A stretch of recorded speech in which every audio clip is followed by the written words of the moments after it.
जय हिंद साथियों, मैं विपुल राम शर्मा एक बार फिर आप लोगों के सामने हाजिर हूं और आज लेकर आए हैं दोस्तों अपने गिरिवीरों के लिए हम क्लास नंबर 9 जिसमें हम स्टडी करेंगे अपनी यूनिट हीट के बारे में दोस्तों, है ना। ऊष्मा के बारे में हम पढ़ेंगे। देखो दोस्तों, जैसा कि इस यूनिट के बारे में अगर हम बात करें तो यहाँ से ध्यान रखेंगे आप 1 या 2 मार्क्स का क्वेश्चन 100% लगेगा और किस फॉर्मूले के ऊपर लगेगा ये भी मैं आपको बताता चलूंगा। बाकी क्वेश्चंस के बेस पर हर बार जैसा हम कर रहे हैं questions plus concept plus previous years भी उसमें रहेंगे दोस्तों, है ना। तो एक एक क्वेश्चन को हम स्टार्ट करते हैं और अपने कंसेप्ट को भी क्लियर करते चलेंगे। देखें जल्दी जरा, जैसे कि अगर हम बात करें दोस्तों ऊष्मा के बारे में अगर बात करें तो हम जानते हैं कि धारा के जब किसी भी तार के अंदर धारा प्रवाहित तो होगी, याद रखेंगे आप, जब किसी भी वायर के अंदर कोई भी करंट फ्लो होगा तो फ्लो होने के बाद वो वायर क्या हो जाता है, गर्म हो जाता है दोस्तों, है ना। और गर्म होने के बाद क्या होता है, वही तार क्या करता है, वही वायर अपने अंदर से एनर्जी क्या करता है, प्रोड्यूस करता है। जैसे कि अगर हम बात करें एक हीटर की बात करें, है ना दोस्तों, ऊष्मक की बात करें, घर में आपने देखा होगा पहले हीटर यूज किया जाता था और उसके अंदर क्या होता था दोस्तों, याद रखेंगे आप, एक सर्पिला पूरा तार लपेटा जाता था जिसमें क्या होता था, हम उसको जलाकर 5 मिनट के लिए छोड़ देते थे और 5 से 10 मिनट के बाद वो तार क्या होता था, गर्म होकर लाल हो जाता था और सुर्ख लाल होने के बाद क्या करता था दोस्तों, अपने अंदर से एनर्जी प्रोड्यूस करता था, जिसका यूज हम कहाँ करते थे, अपने दैनिक जीवन के जितने भी काम होते थे, जैसे आपका दूध को उबालना, है ना, किसी ऑब्जेक्ट को गर्म करना, पानी को गर्म करना, वहां पर उसका यूज किया जाता था। लेकिन एनर्जी वहां पर यूनिट ज्यादा ली जाती थी, इसलिए उसको मीटर की रीडिंग देखते हुए बंद कर दिया गया, है ना दोस्तों। तो यही हमारी आज का यूनिट है और हमको जैसा जानते हैं क्या देखेंगे जरा, अगर किसी पार्टिकल से हमको क्या निकालना हो, हीट निकालना हो, तो याद रखेंगे Q इक्वल टू क्या होता है, ms इंटू डेल्टा टी, यानी प्रोड्यूसिंग जो हीट होती है वो डिपेंड करती है टेम्परेचर के ऊपर, याद रखेंगे आप। और ये S क्या होता है, याद रखेंगे स्पेसिफिक हीट, क्या होता है दोस्तों, स्पेसिफिक हीट। इतनी बात याद रहेगी आपको, यानी कि विशिष्ट ऊष्मा दोस्तों, क्या रहेगी बात, विशिष्ट ऊष्मा। अगर हम तापमान की बात करें तो याद रखेंगे तापमान को मापने के लिए हम किसका यूज करते हैं दोस्तों, थर्मामीटर का यूज करते हैं। किसका यूज करते हैं, थर्मामीटर का यूज करते हैं। और थर्मामीटर की अगर हम बात करें तो थर्मामीटर कितने प्रकार का होता है, 3 प्रकार का होता है। जैसे कि अगर हम बात करें डिग्री सेल्सियस, डिग्री फ़ारेनहाइट और दोस्तों क्या होता है, केल्विन, ये 3 क्या होते हैं, मापक के यंत्र होते हैं। यानी थर्मामीटर जो होता है वो उनका आधार कितना है, ये 3 आधार हैं, डिग्री सेल्सियस, डिग्री फ़ारेनहाइट और क्या होता है दोस्तों, केल्विन होता है। इसको आप याद रखेंगे। अगर हम तीनों के पोर्शन की बात करें तो देखना जरा, अगर मैं यहाँ पर बात करूँ डिग्री सेल्सियस अपॉन 5, समझ में आ रही है बात दोस्तों। अगर ये इक्वल की बात मैं करूँ तो F9 - 32/9, इतनी बात आप याद रखेंगे। और ये किस वैल्यू किसके इक्वल होगी, याद रखेंगे आप, K - 273, इतनी बात याद रहेगी आपको, ये वैल्यू आपको याद रखनी है, ठीक है दोस्तों। ये फॉर्मूला भी आप याद रखेंगे।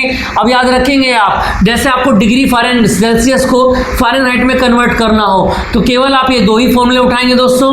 अगर आपको फ़ारेनहाइट को केल्विन में कन्वर्ट करना हो तो ये दोनों लेंगे। अगर आपको केल्विन को डिग्री सेल्सियस में कन्वर्ट करना हो तो दोस्तों आप ये 2 फॉर्मूले लेंगे। इन फॉर्मूलों को आप याद रखेंगे, काफ़ी जगह इनका यूज होने वाला है दोस्तों, ये बात आप याद रखेंगे। देखो फर्स्ट में और थर्ड वाले में क्या क्या बताया, बेस सेम है, यानी इसको हम ऐसे भी लिख सकते हैं, बेस से बेस कैंसिल हो गया तो डिग्री सेंटीग्रेड बराबर कितना हो गया, K - 273। यानी अगर केल्विन की बात करो दोस्तों तो ये माइनस वाला इधर आ जाएगा और डिग्री सेंटीग्रेड में 273 ऐड हो जाएगा। मोस्ट इंपोर्टेंट है, 100% 1 मार्क्स का क्वेश्चन जरूर मिलेगा, याद रखेंगे दोस्तों। आप बात समझ में आ गई। अब देखो ज्यादातर क्वेश्चंस में क्या होगा, डिग्री सेंटीग्रेड को हमको किसमें कन्वर्ट करेंगे, केल्विन में कन्वर्ट करेंगे अपने क्वेश्चन को सोल्व करने के लिए। तो यहां से आप याद रखेंगे जितना भी डिग्री सेंटीग्रेड आपको दिया हुआ होगा उसमें आप 273 ऐड कर देंगे, वो किसमें कन्वर्ट हो जाएगा, केल्विन में कन्वर्ट हो जाएगा। इतनी बात समझ में आ गई, ये शॉर्ट पॉइंट थे हमारे। अब आगे की बात करते हैं दोस्तों, देखें जरा, अपने नंबर ऑफ क्वेश्चंस पर चलते हैं। काफी बढ़िया क्वेश्चन की सीरीज में लेकर आया हूं आपके लिए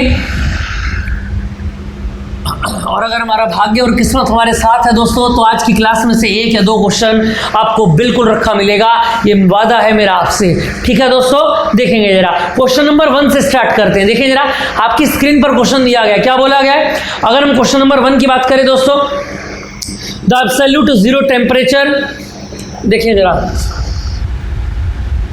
the absolute zero temperature in Fahrenheit scale is, यानी कि फ़ारेनहाइट पैमाने पर परम शून्य ताप कितना होगा, ये आपको बताना है।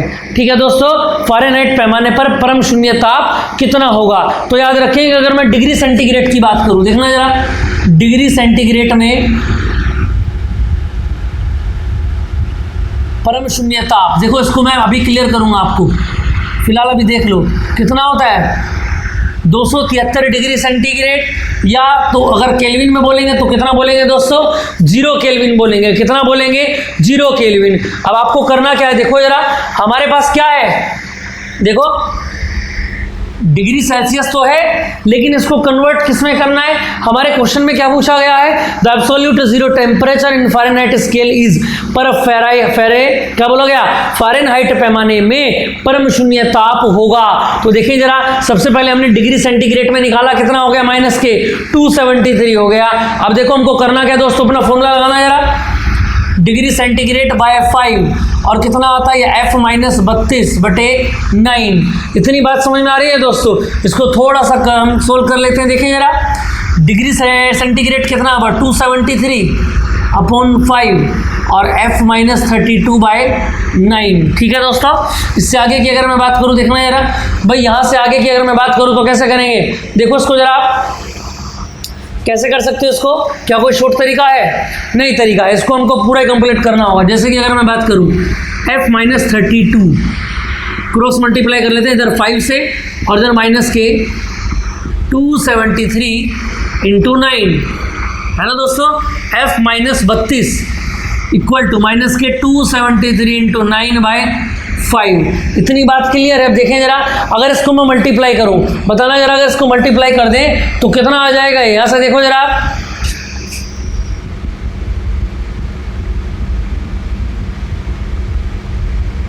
ये वैल्यू आपकी निकल कर आ जाएगी of F equal to minus 30। Divide कर दो इसको आप, कितना बन जाएगा बताओ जरा, 5 4 जा 20,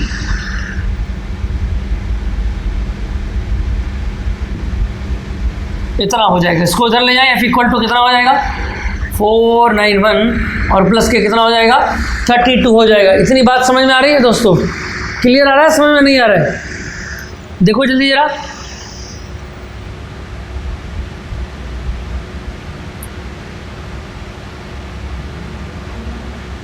इतना समझ में आ रहा है। अगर आंसर की बात करें, चलो देखते हैं बाद में कितना बन जाएगा। ये हमारे ऑप्शन क्या क्या दिए गए हैं, 273, नहीं ये तो आना ही नहीं है। क्या दिया गया है, 460 दिया गया है, 32 दिया गया, माइनस का 132 दिया गया। देखो जरा इसको अगर हम सोल्व करें तो कितना आएगा,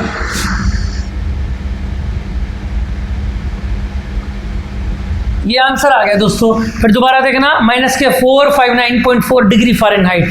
अगर हम ऑप्शन को देखें जरा, ऑप्शन में देखना जरा किसके करीब दिख रहा है आपको, ये हमको ये भी देखना है किसके सिमिलर लगभग दिख रहा है। तो 549 का मतलब क्या हो गया, सिमिलर हो गया, लगभग 460 के बराबर डिग्री फ़ारेनहाइट। इतनी बात समझ में आ गई दोस्तों। जी हाँ, माइनस करेगा, ये भी याद रखेंगे आप, माइनस के 460 डिग्री फ़ारेनहाइट, और आपका ऑप्शन हो जाता है सी।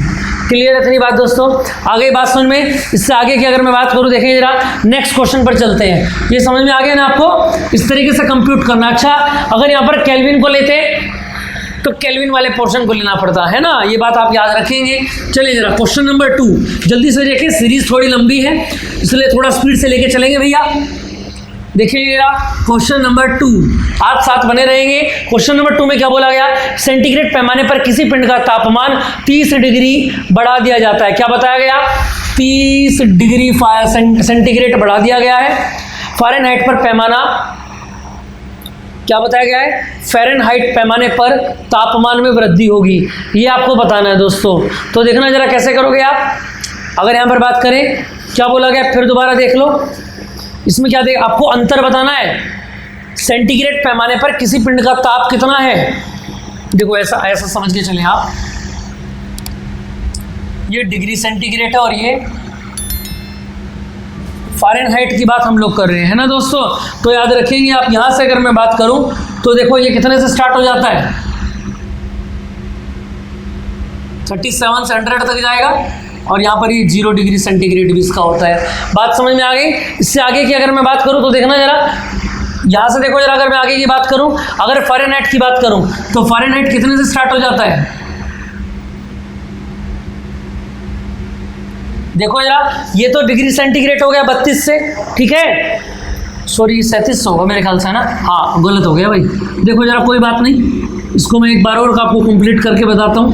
देखेंगे जरा आप, ये डिग्री सेल्सियस हो गया, और ये आगे के 2-3 क्वेश्चन में आपका काम करेगा, इसलिए मैं सारी बातें यहीं पर लिखा देता हूँ दोस्तों। और तीसरा यहाँ पर आएगा केल्विन का। तो देखिए जरा, अगर हम बात करें बॉडी टेम्परेचर की,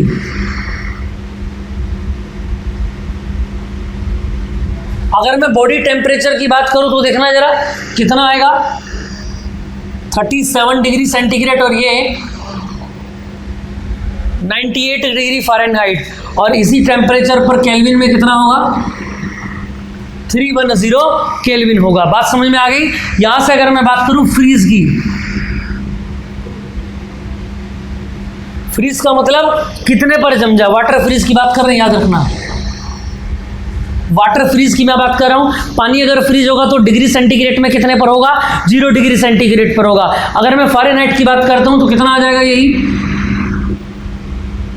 32 डिग्री फ़ारेनहाइट। और यही अगर मैं किस पे बात करूं दोस्तों, अगर मैं यही टेम्परेचर केल्विन पे बात करूं तो केल्विन कितना आ जाएगा, 273 केल्विन, है ना। अब अगर बात करें परम शून्य ताप की,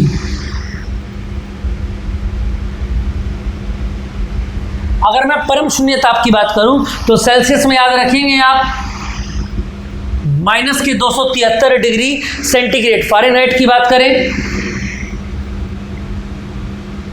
459 फ़ारेनहाइट, है ना। और यहाँ की अगर बात करें तो ये बनेगा दोस्तों 0 केल्विन पर। बात समझ में आ गई। देखो ये तीनों मोस्ट इंपोर्टेंट मैंने टॉपिक आपको बताया है, इसको आप याद रखेंगे, और एग्जाम के अंदर बहुत स्पेशल है ये, याद रखेंगे। टेम्परेचर से अगर कोई क्वेश्चन बनता है, 2 बनते हैं, कि यहाँ से पक्का बनेगा, लिख लेना इस बात को। तो क्या बताया गया, अगर डिग्री सेंटीग्रेड की बात करता हूँ मैं तो याद रखेंगे, क्या बात याद रखेंगे, बॉडी टेम्परेचर 37, वाटर फ्रीज जो होता है वो 0 डिग्री पर हो जाएगा, और एब्सोल्यूट जो temperature, absolute zero temperature AZT जो होगा वो -273 पर होगा। फ़ारेनहाइट पर 98, 32 और -459। केल्विन पर कितना होगा, 310, 270, 0 केल्विन। अपने क्वेश्चन को देखो जरा, क्या बोला गया, सेंटीग्रेड पैमाने पर क्या बोला गया। अच्छा एक बात और याद रखेंगे आप, इसके कितने हिस्से होते हैं पूरे के, 100 हिस्से, और इसके 180। ये बात याद रखना दोस्तों, इसके कितने होंगे 100 और इसके कितने होंगे 180। देखो जरा क्वेश्चन में क्या बोला गया है, सेंटीग्रेड पैमाना कितना बताया गया, 30 डिग्री सेंटीग्रेड बताया गया।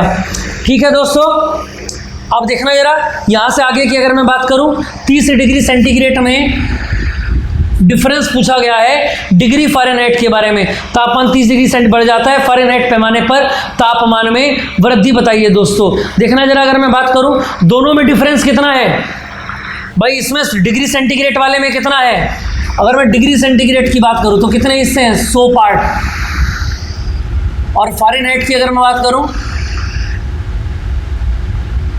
तो कितने पार्ट हैं, 180 पार्ट है। इतनी बात समझ में आ गई। अब अंतर मुझको कितने का दिखाना है, अगर मैं बात करूं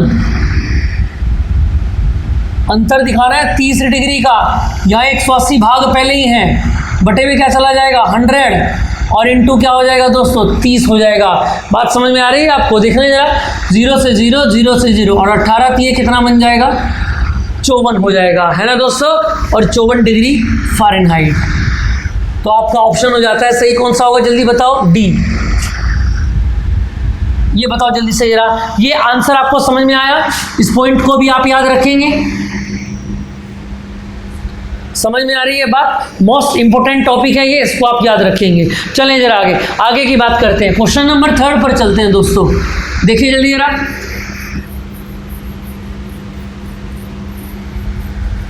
ये लो जी आपकी स्क्रीन पर है।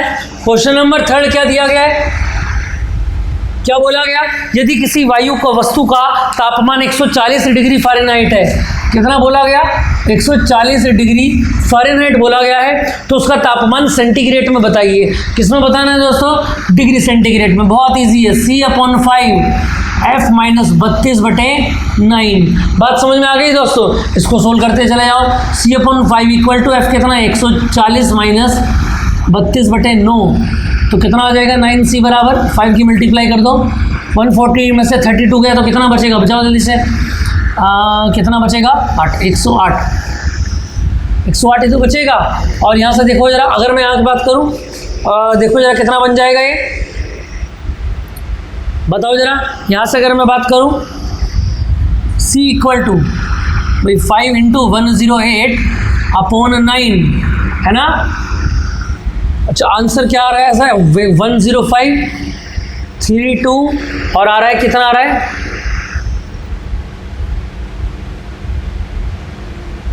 और कितना आ रहा है, 60 डिग्री सेंटीग्रेड, और कितना आ रहा है, 140 डिग्री सेंटीग्रेड। इतनी बात समझ में आ रही है। तो देखो जरा, अगर मैं 9 से डिवाइड करूँ तो हो रहा है क्या, 9 × 9, हाँ हो गया, और 12 × 5 60, अरे ये तो हो गया। सिंपल सा आंसर आपके सामने है, तो आपका आंसर हो जाता है C। क्लियर, बात समझ में आ गई। देखें जल्दी जरा, क्वेश्चन नंबर 4 पर चलते हैं, जल्दी जल्दी देखें जरा, सिंपल क्वेश्चन है। क्वेश्चन नंबर 4 की अगर मैं बात करूं, बताना जरा, क्वेश्चन आपकी स्क्रीन पर है, किस तापमान पर सेंटीग्रेड, सेल्सियस और फ़ारेनहाइट की रीडिंग समान होती है। याद रखेंगे दोस्तों, हमेशा याद रखेंगे, -40 डिग्री सेंटीग्रेड बराबर होता है -40 डिग्री फ़ारेनहाइट के। ये तापमान कौन सा तापमान है, जिस पर सेल्सियस और फ़ारेनहाइट दोनों आपस में क्या हो जाते हैं, इक्वल हो जाते हैं। तो आपका ऑप्शन हो जाता है कौन सा, ए सही है। क्वेश्चन नंबर 5 आपकी स्क्रीन पर, जल्दी देखें जरा, थोड़ा सा रैपिड में लेके चलते हैं क्वेश्चन को।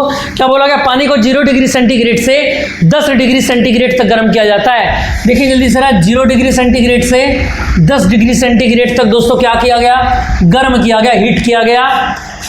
तो उसका आयतन बताना है। अब आयतन आपको बताना है कि बढ़ेगा घटेगा, कि पहले बढ़ता है फिर घटता है, या फिर नहीं बदलेगा। दोस्तों बताएं जल्दी से जरा, आयतन की बात कर रहे हैं ना, अच्छा आयतन की बात कर रहे हैं, जल्दी से बताएं जरा। 0 डिग्री सेंटीग्रेड से 10 डिग्री सेंटीग्रेड है ना, तापमान को क्या कर रहे हैं आप, ठीक है, बताएं जल्दी से जरा। देखो अगर मैं आपसे बात करूं, अगर घनत्व की मैं बात करूं, जल का घनत्व कितना होता है, 4 डिग्री सेंटीग्रेड। और ये क्या होता है दोस्तों, याद रखना, ये अधिकतम होता है, यानी कि जो ये D है डेंसिटी, ये कौन सी होती है, मैक्सिमम होती है। और मुझको पता है घनत्व बराबर क्या होता है, द्रव्यमान बटे आयतन, यानी घनत्व क्या होता है, व्युत्क्रमानुपाती होता है, किसका, V का। यानी कहने का मतलब ये हुआ, क्या होगा दोस्तों, जल्दी से बताएं जरा, कहने का मतलब क्या होगा। देखो आयतन कैसा होगा, न्यूनतम होगा। बात समझ में आ रही है, इतनी बात समझ में आ रही है। तो देखें जरा क्या हो जाएगा, आयतन कैसा हो जाएगा, न्यूनतम हो जाएगा। इस बात को आप याद रखेंगे। मैक्सिमम जो वैल्यू होगी डेंसिटी की, वो कहाँ तक होती है, इस बात को आप याद रखेंगे, वो कहाँ पर होती है, 4 डिग्री सेंटीग्रेड तक मैक्सिमम होती है। बात समझ में आ गई। चलिए जरा आगे नेक्स्ट क्वेश्चन की अगर मैं बात करूँ, देखना जरा, देखिए जरा आगे नेक्स्ट क्वेश्चन नंबर 6 की अगर मैं बात करूं, क्वेश्चन नंबर 6 पर चलते हैं। क्या बोला गया, झील की सतह पर 2 डिग्री सेंटीग्रेड पर है। क्या बताया गया, झील की सतह 2 डिग्री सेंटीग्रेड पर है, झील के तल का तापमान बताइए। बताएं जल्दी से जरा क्या होगा। फिर बताया गया झील की जो सतह है उसका तापमान कितना बताया गया दोस्तों, 2 डिग्री सेंटीग्रेड है, और झील के सतह पर, अच्छा सतह पर ये है, ठीक है। अच्छा देखो दोस्तों, अगर हम झील की बात करें,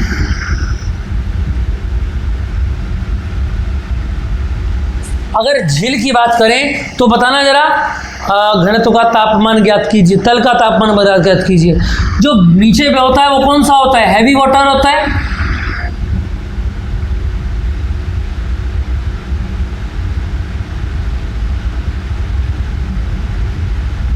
और भारी जल के लिए अगर मैं बात करूँ तो डेंसिटी क्या होती है, बताना जल्दी से जरा।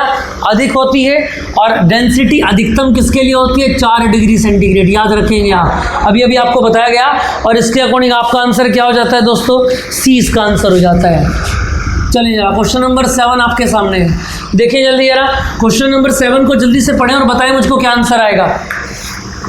इंजन के रेडिएटर को ठंडा रखने के लिए पानी का उपयोग किया जाता है। जी हाँ, हम सब जानते हैं रेडिएटर को, जो बोनेट होता है आगे का, उसको कूल रखना जाता है ना, कूलेंट रखा जाता है। तो उसको कूल रखने के लिए, ठंडा खाने के लिए, ठंडा रखने के लिए पानी का उपयोग किया जाता है। क्यों? इसके निम्न घनत्व का, यह आसानी से उपलब्ध हो जाता है, यह सस्ता है। नहीं, ऐसा तो बिल्कुल नहीं है कि सस्ता है। इसका उच्च विशिष्ट ऊष्मा होती है। जी हाँ, वाटर स्पेसिफिक हीट जो होती है ना, जल की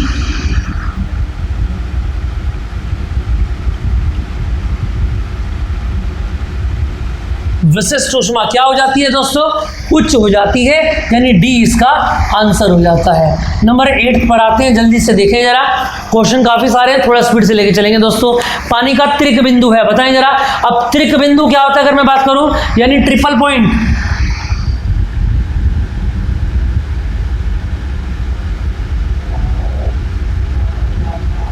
ट्रिपल पॉइंट ऑफ वाटर, बताएं जल्दी जरा।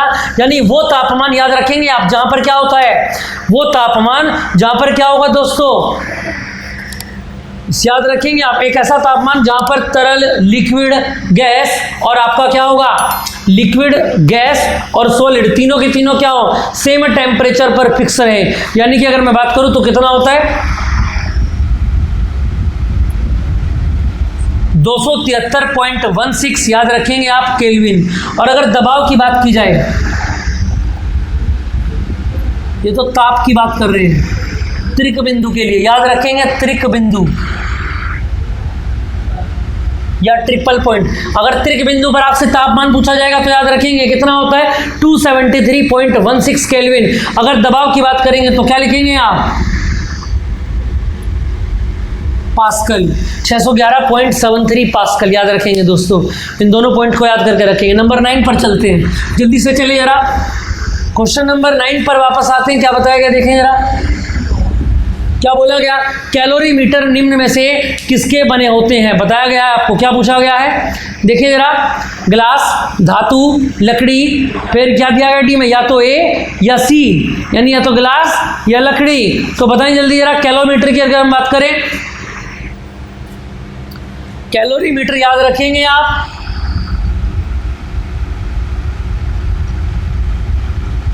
धातु के बने होते हैं, यानी कि मेटल के। समझ में आ गई बात दोस्तों। और धातु भी कौन सी होती है, कॉपर, यानी कि तांबा होता है। ठीक है दोस्तों। इससे आगे की अगर मैं बात करूं, देखना जरा, इसको देखो जल्दी जरा।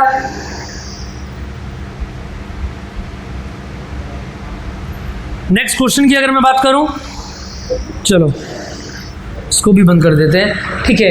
नेक्स्ट देखें जरा,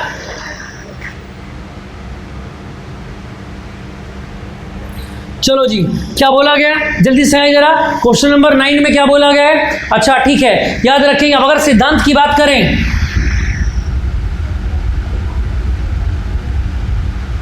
कैलोरीमीटर के सिद्धांत की बात करें तो बताएं जल्दी जरा, इसका सिद्धांत कितना होता है।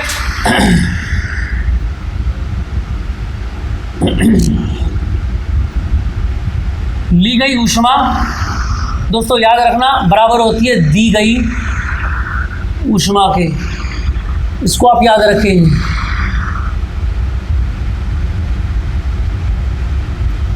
जितनी भी ऊष्मा लेगा या जितनी भी ऊष्मा देगा उतनी ही ऊष्मा क्या करेगा, वो दोस्तों रिलीज करेगा।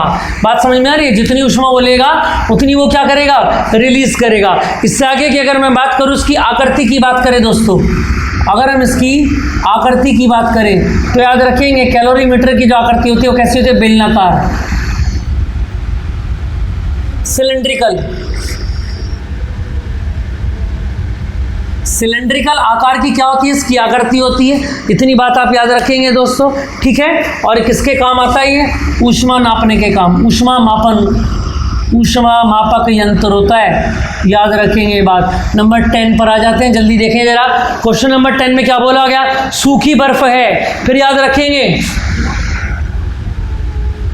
बहुत इंपॉर्टेंट क्वेश्चन आया डिफेंस में पहले। और दोस्तों याद रखेंगे ये CHSL में भी पूछा गया कई बार, जो सूखी बर्फ होती है वो क्या होती है? देखिए जरा ऑप्शन आपके, आइस क्यूब, सोडियम क्लोराइड, तरल नाइट्रोजन या ठोस कार्बन डाइऑक्साइड। जी हाँ, कौन होती है? ठोस कार्बन डाइऑक्साइड, याद रखेंगे आप। कौन होता है सूखी बर्फ? ठोस कार्बन डाइऑक्साइड, याद रखेंगे आप। यानी सूखी बर्फ क्या होता है? अगर आप सूखी बर्फ को क्या करेंगे दोस्तों? गर्म करेंगे तो ये सीधा वाष्प में बदलेगा। किस में बदलेगा? वाष्प में बदलेगा, लिक्विड में बदलने वाला नहीं है। नंबर 11 पर आ जाते हैं, जल्दी देखें जरा। दबाव व तापमान चरण आरेख पर वह बिंदु जहां सभी चरण सह अस्तित्व में हो कहलाता है। अभी अभी बताया ट्रिपल पॉइंट, क्या बताया? ये तो सेम सही हो गए। अभी अभी आपको बताया था ट्रिपल पॉइंट क्या है, यानी कि सी इसका आंसर सही है। नंबर 12 पर आते हैं, देखें जल्दी जरा, थोड़ा जल्दी देखें दोस्तों। नंबर 12 पर क्या बोला गया है? गैस के अणु व्यवहार करते हैं। चलो जी, पहला ऑप्शन दिया गया है बेलोचदार, कठोर, गोल। बेलोचदार का, लोचदार का मतलब क्या होता है? लोचदार का मतलब है इलास्टिक, प्रत्यास्थ। इलास्टिक समझते हैं ना, आकार बदला लेकिन फिर वहीं आ गया, तो वो क्या होता है? लोचदार। बी क्या दिया गया? पूरी तरह से लोचदार, गैर ग्रिड क्षेत्र। सी दिया गया है पूरी तरह से लोचदार, कठोर क्षेत्र। और डी दिया गया है अकुशल, गैर कठोर क्षेत्र। याद रखेंगे दोस्तों, पूरी तरीके से क्या होंगे? लोचदार, कठोर क्षेत्र होंगे। सी इसका आंसर होगा। क्या होगा? सी इसका आंसर होगा, लोचदार, कठोर क्षेत्र होंगे। ठीक है दोस्तों, और ऐसी बॉडी को क्या कहा जाता है? Perfect elasticity body. याद रखेंगे आप। क्वेश्चन नंबर 13 पर आते हैं, देखें जरा जल्दी से। देखिए जरा नेक्स्ट क्वेश्चन क्या बोला गया? क्वेश्चन नंबर 13, एक थर्मामीटर बनाने में एक ऐसे तत्व का उपयोग आवश्यक है जो, याद रखें आरआरबी 2012 में पूछा गया है। आरआरबी 2012 में पूछा गया दोस्तों, याद रखेंगे, क्वेश्चन बिल्कुल मिस नहीं करने हैं। देखिए जरा क्या बोला गया? थर्मामीटर जब बनाया जाता है तो किस तत्व का यूज किया जाता है, ये हमको बताना है। ऑप्शन ए दिया गया है, तापमान के साथ फैलता है, उबलता नहीं है, हिमीभूत नहीं होता, हिमांक नहीं आता, यानी इसके अंदर फ्रीज नहीं होता है। और डी दिया गया, जब गर्म या ठंडा किया जाए तो उसमें समान परिवर्तन हो। जी हाँ, डी दिया गया है, इक्वल चेंजेस। याद रखेंगे आप, परिवर्तन जो होंगे ताप दाब के बदलने पर वो कैसे हो? समान हो, सभी में एक जैसे। ठीक है, नंबर 14 पर आते हैं, देखिए जरा। ताप का SI मात्रक, जल्दी से बताएं। आरआरबी 2007 में पूछा गया है, ताप का मात्रक जल्दी से। केल्विन भैया, इतना तो सिंपल क्वेश्चन है। नंबर 15 पर आ जाए, काफी पहले आते थे अब नहीं आते, याद रखेंगे, कभी इसको देख देख के खुश हो जाओ। नंबर 15 में क्या बताया गया? ठोस की शुद्धता किसके निर्धारण द्वारा प्राप्त की जाती है? बताइए जल्दी जरा। ठोस की जो प्योरिटी ऑफ सॉलिड है उसको ज्ञात करने के लिए ठोस की शुद्धता, याद रखेंगे, शुद्धता किसकी है? ठोस की, सॉलिड की। और सॉलिड के लिए क्या फेमस होता है? याद रखेंगे, गलनांक।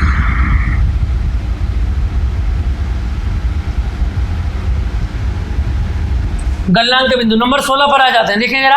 बाहर रखा गया एक बाहर रखा गया एक टायर सूर्य के प्रकाश में कुछ समय बाद फट जाता है, बताइए क्यों? दबाव में वृद्धि, मात्रा में वृद्धि, दोनों ए व बी या नन। याद रखेंगे दोस्तों, जब किसी टायर को या किसी भी वस्तु को आप धूप के अंदर रखेंगे ना, प्रकाश की तेज रोशनी के अंदर रखेंगे तो क्या होगा? वो गर्म होने लगेगा, उसकी सतह क्या हो जाएगी? गर्म हो जाएगी, और गर्म होकर इसमें अंदर क्या आ जाएगा? दबाव आ जाएगा।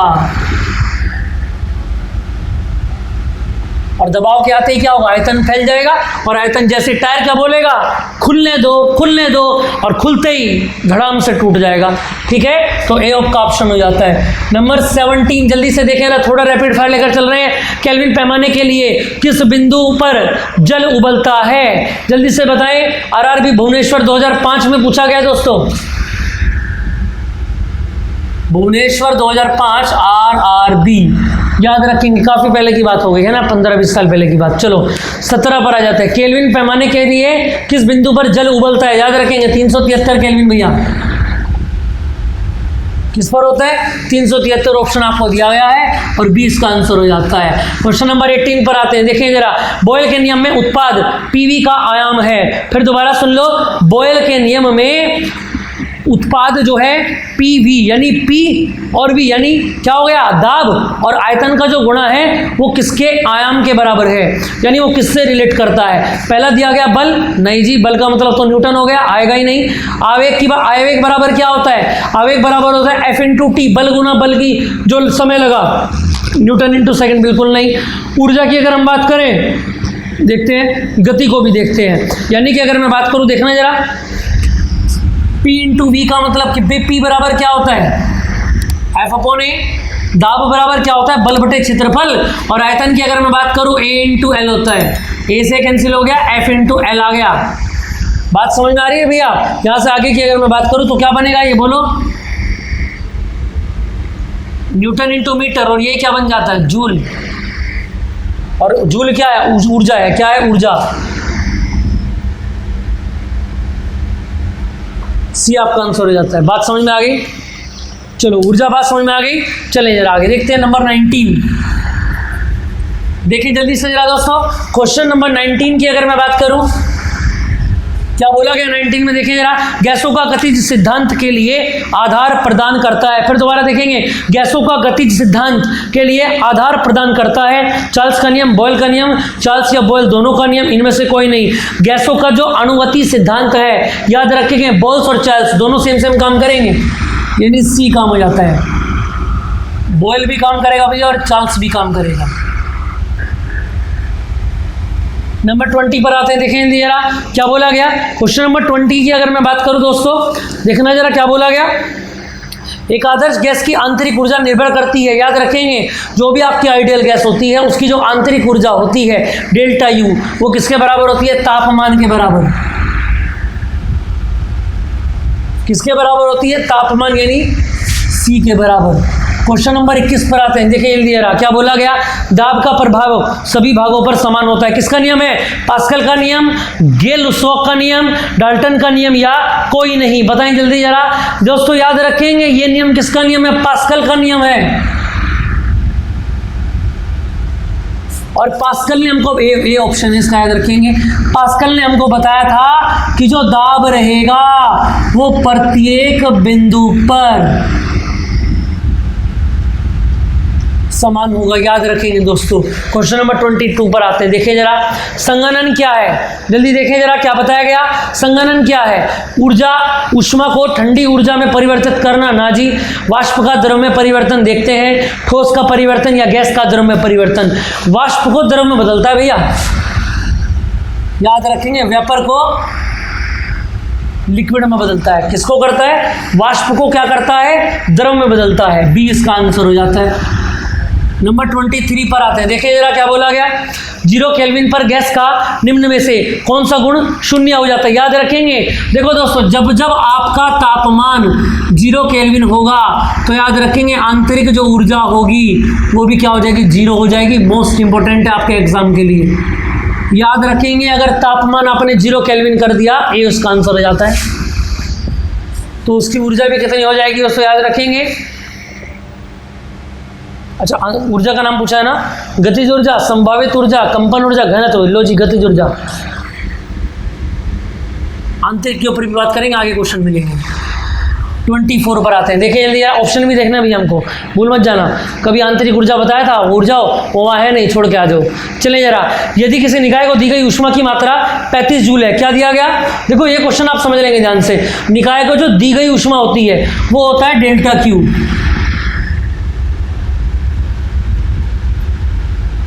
ये दी गई है, याद रखेंगे आप। और निकाय पर किए गए कार्य की मात्रा 15 जूल है। जितना डब्ल्यू किया गया वो क्या है दोस्तों, 15 जूल। बात समझ में आ गई। क्या बताया गया, आंतरिक ऊर्जा में परिवर्तन बताइए, आंतरिक ऊर्जा में परिवर्तन बताइए, डेल्टा यू बराबर क्या। फॉर्मूले की अगर मैं बात करूं तो डेल्टा क्यू बराबर क्या होता है, W plus delta U. Delta U निकालना है तो डब्ल्यू को उधर भेज दे भैया। क्यू बोलो कितना है, 35, और डब्ल्यू बोलो 15। करो जल्दी जरा, 35 में से 15 के कितने बच गए, 20। ये आपका आंसर है। कितना आंसर आ गया, 20 जूल, यानी बी। बात समझ में आ गई भैया? आगे की बात करते हैं। नेक्स्ट क्वेश्चन, ये क्वेश्चन आप याद रखेंगे, Q बराबर W प्लस डेल्टा U। चलिए जी, क्वेश्चन नंबर 25 आपकी स्क्रीन पर है, जल्दी से बात करें इसके बारे में। बताओ जी, क्वेश्चन नंबर 25 क्या बोला गया? पानी के वाष्पीकरण की गुप्त ऊष्मा कितनी है? 2240 है। क्या बताया गया? गुप्त ऊष्मा जो बोली गई, यानी Q के बारे में बात कर रहे हैं भैया। 2240 है।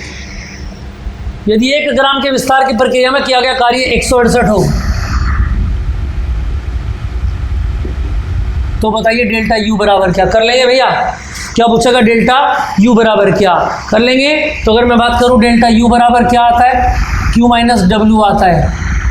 Q बोलो 2240 और माइनस के 168, और इसको अगर हम माइनस करेंगे तो कितना आ जाएगा? देखिए जरा आंसर, 2072 जूल। ठीक है, समझ में आ गई बात या नहीं? इतनी बात क्लियर है भैया? और आंसर सी हो जाता है आपका। चलो नंबर 26 पर आते हैं। देखिए जरा क्या बोला गया?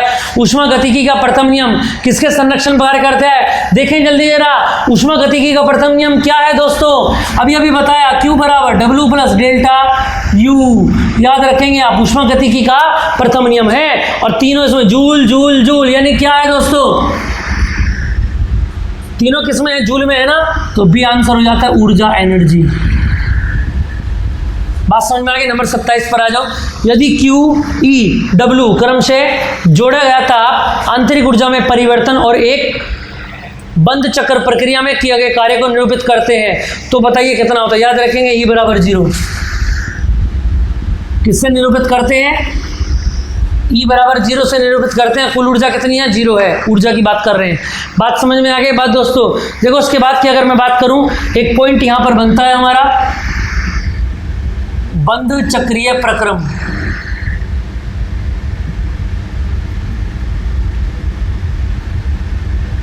Close cyclic process. इसमें जो तापमान होता है ना दोस्तों, वो 0 के बराबर होता है। क्या बताया गया? जो तापमान, यानी जो ऊर्जा की बात कर रहा हूं मैं, ऊर्जा लिखो ज्यादा सही रहेगा। ऊर्जा में जो परिवर्तन होता है ना, वो किसके बराबर होता है? 0 के बराबर होता है। यानी जो कुल ऊष्मा है वो कार्य करने के बराबर होती है, ना कि आंतरिक ऊर्जा बढ़ाने या घटाने में। जितनी ऊर्जा आप उसको देंगे, उतना सारे ऊर्जा कहाँ लगा देगा? वो वर्क डन में लगा देगा। चलो आगे, इससे आगे की बात करता हूँ। क्वेश्चन नंबर 28 देखें जल्दी जरा, क्या बोला गया? कैलोरीमीटर सामान्यतः बनता है, बताओ जल्दी से। तांबा भैया, अभी अभी आपको बताया, कई बार आ चुका है क्वेश्चन, ये याद रखना, कैलोरीमीटर वाला। क्वेश्चन नंबर 29 देखें जरा, समतापी प्रसार में, जल्दी से देखो जी, नाम आ गया समतापी। नाम से समझ में आ गया तापमान कैसा है? इक्वल है भैया। देखो क्या पूछा गया? समतापी प्रसार में ठोस की आंतरिक ऊर्जा बढ़ जाती है, आंतरिक ऊर्जा घट जाती है, आंतरिक ऊर्जा परिवर्तित हो जाती है, या गैस की अणुगतिज ऊर्जा, गैस अणु की औसत गतिज ऊर्जा घटती है। बताएं जल्दी जरा, समतापी का मतलब क्या है भैया? ताप में जो बदलाव है वो कितने हैं? 0 है। बात समझ में आ गई? और अगर ऊर्जा की बात करें तो Q बराबर क्या होता है? डेल्टा U बराबर M into S into delta T, और ये क्या बना देगा इसको? 0। सारा कितना हो जाएगा? 0। यानी क्या बनता है दोस्तों इसका? आंतरिक ऊर्जा कैसी रहेगी? अपरिवर्तित।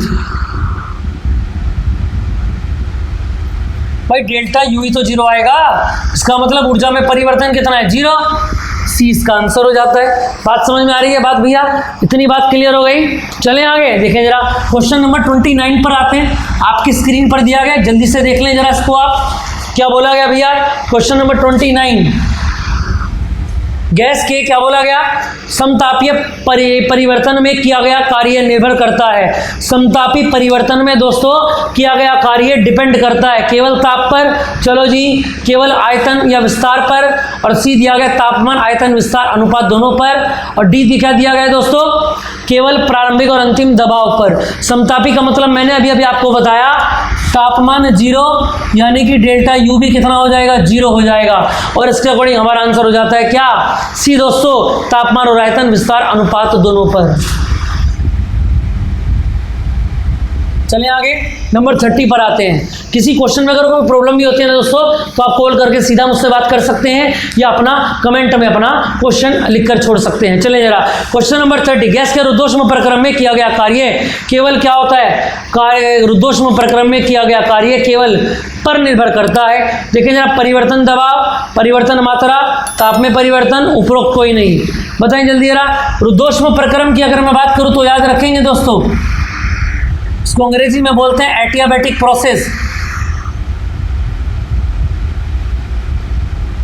यानी रुद्धोष्म प्रक्रम। और याद रखेंगे इस प्रक्रम की अगर मैं बात करूं तो याद रखेंगे रुद्धोष्म प्रक्रम क्या होता है? अचानक से होता है। और इसमें किया गया कार्य की अगर मैं बात करूं, म्यू आर T1 - T2 अपन गामा -1, ये फॉर्मूला होता है। यानी किया गया कार्य जो होता है वो समानुपाती होता है तापमान में परिवर्तन के। तो इसके अकॉर्डिंग हमारा ऑप्शन हो जाता है सी। बात समझ में आ गई भैया? नंबर 31 पर आते हैं। गामा की अगर मैं बात करूं तो याद रखना, गामा क्या होता है? CP/CV। अब ये क्या होते हैं याद रखना, विशिष्ट ऊष्मा जिस प्रकार होती है ये भी क्या है? ग्राम अणुक विशिष्ट ऊष्मा। जहां पर P लिखा हुआ है वहां पर क्या रहेगा? स्थिर दाब रहेगा। और जहां पर V लिखा हुआ है वहां पर क्या होगा दोस्तों? स्थिर आयतन रहेगा। बात समझ में आ गई इतनी? इसको आप याद रखेंगे, गामा बराबर CP/CV। चलो जी आगे की ओर आते हैं। क्वेश्चन नंबर 31 आपकी स्क्रीन पर दिया गया, देखें जल्दी जरा और बताएं मुझको क्या आंसर होगा। निम्न में से किस प्रक्रिया के लिए एंट्रोपी शून्य होता है? बताएं जल्दी जरा। देखो याद रखेंगे दोस्तों, निम्नलिखित में से किस प्रक्रिया के लिए एंट्रोपी शून्य होता है? समदाब, समतापी, रुद्धोष्म या नन ऑफ दीज, यानी आइसोबैरिक, आइसोथर्मल या एडियोबैटिक, है ना, या फिर नन ऑफ दीज। तो बताएं जल्दी जरा, एंट्रोपी शून्य होता है। अगर मैं बात करूं एंट्रोपी की, एंट्रोपी की अगर मैं बात करूं तो याद रखेंगे क्या होता है भैया? चेंज इन मॉलिक्यूलर डिसऑर्डर, जो अणुओं की गति होती है वो अव्यवस्थित होने में जितना भी बदलाव होगा वही क्या कहलाएगा? आपका एंट्रोपी कहलाएगा। और इसने बोल दिया कौन से प्रोसेस के लिए ये बदलाव जीरो होता है, ये आपको बताना है दोस्तों। तो याद रखेंगे एडियाबैटिक में ऐसा होता है, रुद्धोष्म में।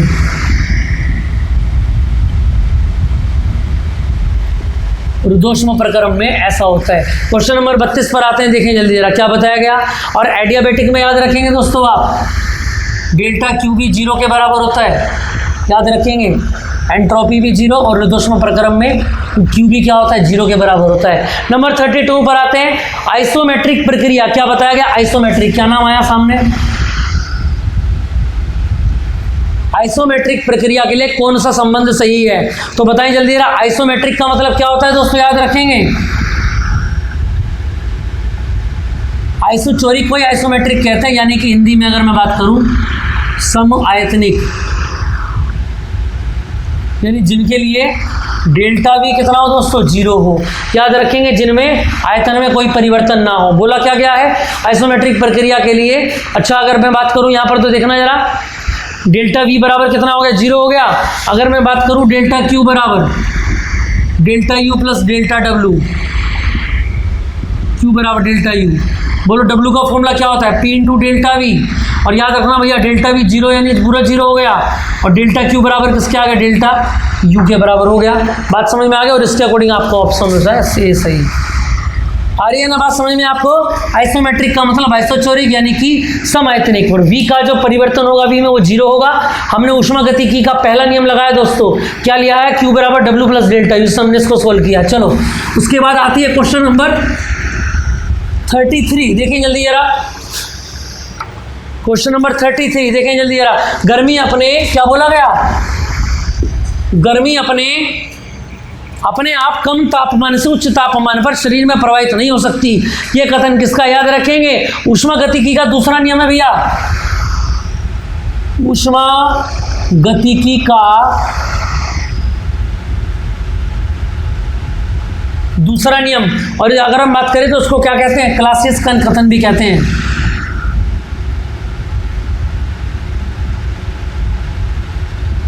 क्या कहते हैं, क्लासिक का क्या के क्लासियस का कथन कहते हैं। दूसरा नियम कहते हैं, क्या कहा जाता है कि गर्मी कभी भी अपने आप कम ताप से उच्च तापमान में परिवर्तित नहीं होगी, याद रखेंगे आप। तो इसके अकॉर्डिंग आपका आंसर हो जाता है ए। क्वेश्चन नंबर 34 की अगर हम बात करें, ताप के सेल्सियस पैमाने पर परम शून्य ताप होता है, अभी अभी बताया भैया 273.15 डिग्री सेंटीग्रेड, और ऑप्शन आपका हो जाता है डी। चलो जी, लास्ट क्वेश्चन टुडे का, याद रखेंगे किस ताप पर जल का घनत्व अधिकतम होता है। फिर दोबारा, अच्छा केल्विन में पूछ लिया जाए ना, अगर यही डिग्री फ़ारेनहाइट में पूछ लिया जाए तो डिग्री फ़ारेनहाइट की अगर मैं बात करूं दोस्तों तो कितना होता है, माइनस के, ये फ़ारेनहाइट में आंसर होगा और ये डिग्री सेंटीग्रेड में। चलो 35 पर आ जाओ, किस ताप पर जल का घनत्व अधिकतम होता है, बताएं जल्दी जरा। अच्छा अगर हम बात करें तो अधिकतम की अगर मैं बात करता हूं दोस्तों, 4 डिग्री सेंटीग्रेड पर अधिकतम होता है, यानी C/5 F - 32/9, सी का मान रखो 4/5 F - 32/9। पूछा क्या गया था फ़ारेनहाइट में, हाँ फ़ारेनहाइट में पूछा गया। चलो जरा 9 चौक 36, इसकी मल्टीप्लाई करो 5F - 5 की 32 में करो,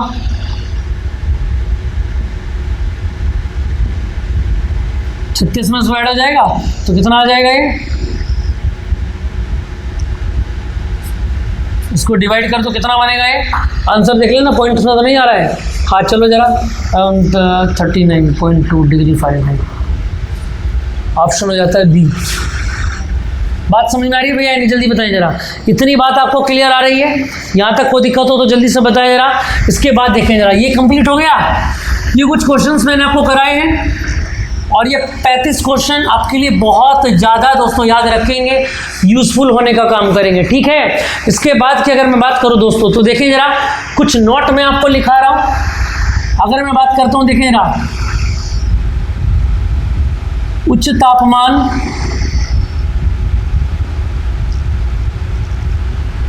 मापने के लिए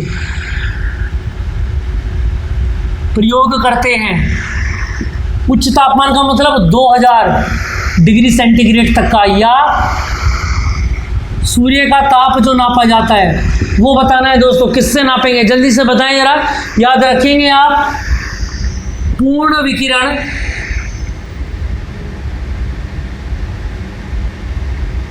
पायरोमीटर, याद रखेंगे आप, कितना होता है, पूर्ण विकिरण पायरोमीटर। बात समझ में आ गई दोस्तों। अगर मैं पूछूं तापमापी का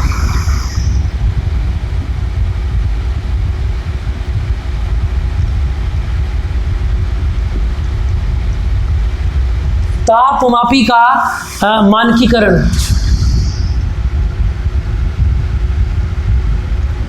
ये आपको बताना है। तापमापी का मानकीकरण कितना किसके द्वारा होता है, याद रखेंगे, गैस तापमापी द्वारा। बात समझ में आ गई दोस्तों। इसके बाद की अगर मैं बात करूं दोस्तों तो किसकी बात करते हैं, प्रसार गुणांक की मैं बात करता हूं।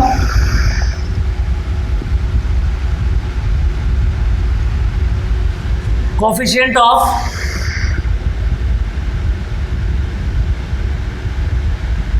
एक्सटेंशन, याद रखेंगे प्रसार गुणांक जो होता है दोस्तों 3 प्रकार का होता है, याद रखेंगे आप। अगर मैं बात करूं पहले की तो पहला क्या होता है, लीनियर, यानी कि रेखीय। दूसरा होता है क्या, एरियल, यानी कि क्षेत्रीय दोस्तों। अगर तीसरे की मैं बात करूं तो क्या होता है, वॉल्यूम।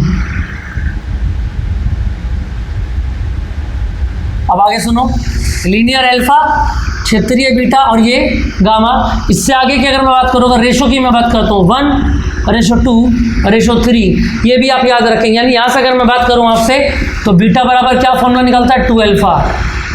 बात समझ में आ रही है बात भैया, बीटा बराबर कितना होता है, 2 अल्फा। और अगर गामा की बात करूँ तो गामा बराबर कितना होता है, 3 अल्फा। इतनी बात समझ में आई या नहीं आई, जल्दी से बताएं जरा।